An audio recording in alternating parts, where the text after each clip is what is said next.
Hey everyone, and welcome. Today we are diving into a really big topic, something that's absolutely crucial for any organization that wants to win in this digital world: data governance.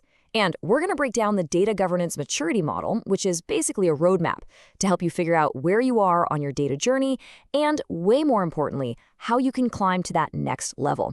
So let's get right into it. So let's just kick things off with the one question every single organization has to ask itself. Right now, is your data a powerful asset that's driving smart decisions and creating incredible value? Or is it kind of a chaotic liability, creating risks, causing confusion, and giving you one compliance headache after another? Your answer to this question, honestly, sets the stage for everything else we're about to talk about. All right, so before we get into the how-to, we really need to understand the why. I mean, why should you even hear about this whole data maturity thing? Well, as we're about to see, this isn't just some techie buzzword. It has a real, direct, and powerful impact on whether your business sinks or swims. Think of these benefits like a set of dominoes. The first one to fall is ensuring your data quality and accuracy, right? So you can actually trust the numbers you're looking at. When you have that trust, the next domino, regulatory compliance, gets so much easier because you actually know where your data is and that it's correct. That, in turn, helps the next one fall, enhancing your security and privacy. And what's the big payoff at the end of the line? You finally get to improve your data-driven decision-making. You move from just guessing to building a real strategy. See? Each step just naturally leads to the next. Okay, so how do you actually figure out where you are on this journey? Well, the model we're about to explore breaks it all down into 5 very distinct stages. You can think of it like a ladder. We're going to walk through each and every rung so you can start to diagnose exactly where your organization is standing right now. Let's start at the very bottom. Stage 1, initial. This is the wild west of data. Seriously, it's like a messy garage where you just toss stuff in and hope you can find it later. Any efforts are totally ad hoc, completely reactive. If there's a data fire, someone might run to put it out, but there are no fire alarms, no escape plan, and honestly, very little awareness that data even needs to be managed in the first place. It is pure chaos, and frankly, it's a huge risk. Now, moving up a rung, we get to the manage stage. Here, people are starting to realize that, hey, something needs to be done. You start to see these little pockets of good practice popping up. Maybe the finance team has their data under control, like one clean, organized corner in that messy garage. But the keyword here is fragmented. These efforts aren't connected across the organization, so while it's definitely an improvement, everything's still pretty inconsistent and siloed. Stage 3, defined, is a massive turning point. This is where things get serious.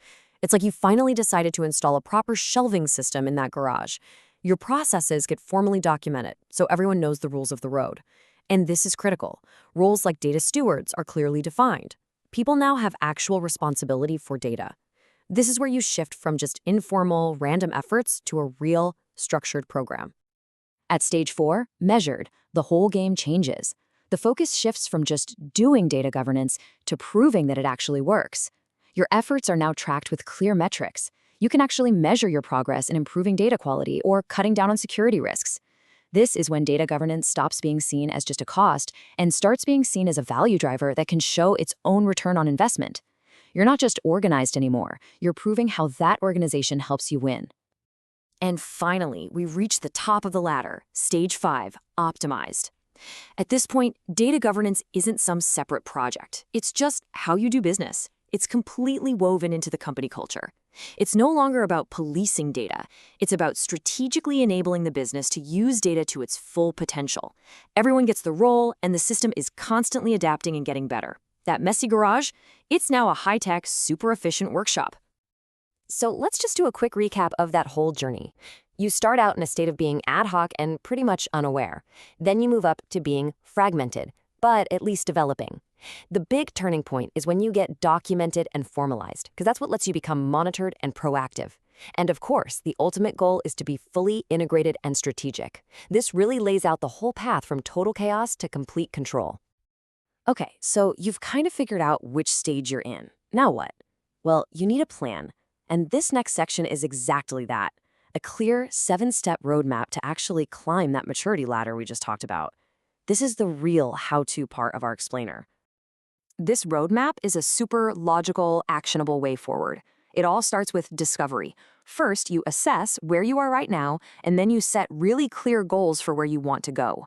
After that comes the planning phase, where you develop a detailed roadmap, and, this is a big one, you establish the key roles to make it all happen. Then it's all about execution. You implement the new processes, and finally, the whole thing becomes a cycle.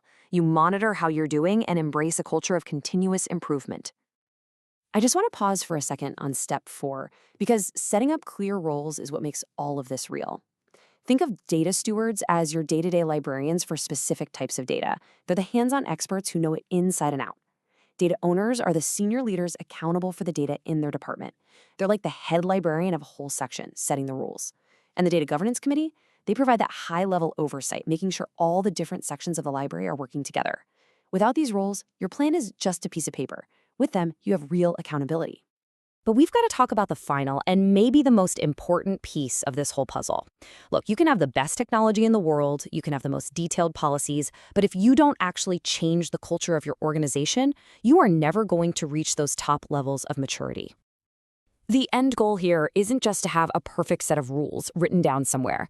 It's to get to a point where data governance is, just like the slide says, a fully integrated part of the organization's culture. It has to become part of your company's DNA, an automatic, instinctive part of how everyone, from an intern to the CEO, thinks about and works with data every single day. And look, reaching that optimized stage, that's not the end of the road. Data governance is an ongoing journey. It's like fitness, right? You don't just get in shape and then stop working out forever. Business needs change, new regulations come out, new tech appears. The whole key is to build a program that's flexible and really embraces that mindset of continuous improvement. This is a long-term commitment, not a one-and-done project. So I'll leave you with this final thought to chew on. Your data is constantly sending out signals about your customers, your operations, your place in the market. It is talking to you 24/7. The real question is, have you built an organization that's mature enough to actually listen to what it's saying?